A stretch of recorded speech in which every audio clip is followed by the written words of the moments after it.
একটু পরে আমরা চলে যাব, বাট আসার সাথে সাথে আমি ক্লেন্সিং অয়েল দিয়ে আমি ফেসটাকে প্রথমে ক্লিন করে নিচ্ছিলাম। আমি ইউজ করছি আনোয়ার এই ক্লেন্সিং অয়েলটা। Oh my god, this is one of my favourite cleansing oil so far. আর এটা আমার স্কিনের সাথে এত ভালো করে স্যুট করেছে, যাদের অ্যাকনে প্রোন স্কিন আর সেন্সিটিভ স্কিন আমার মতো, তারা এটা ইউজ করে দেখতে পারেন। এটা অনেক বেশি ভালো।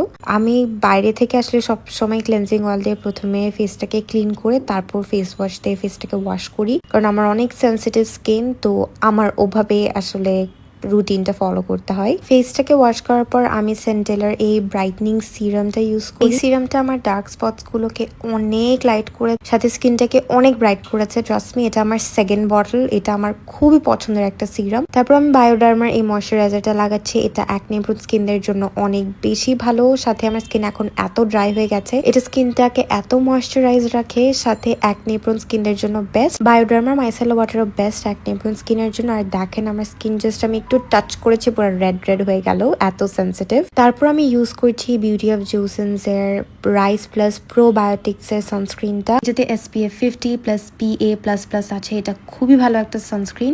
আমি অনেক বেশি সানস্ক্রিন লাগিয়ে ফেলেছি, but trust me, sunscreen is never too much. হ্যাঁ, প্রত্যেকটা প্রোডাক্ট কিন্তু আপনাদের কনসিস্টেন্টলি ইউজ করতে হবে, তাহলে একটা রেজাল্ট আপনারা পাবেন ভালো। মাশাআল্লাহ, আল্লাহুম্মা বারিক, মাই স্কিন ইজ গ্লোয়িং। সবাই মাশাআল্লাহ বলবেন। আর প্রত্যেকটা প্রোডাক্ট পেয়ে যাবেন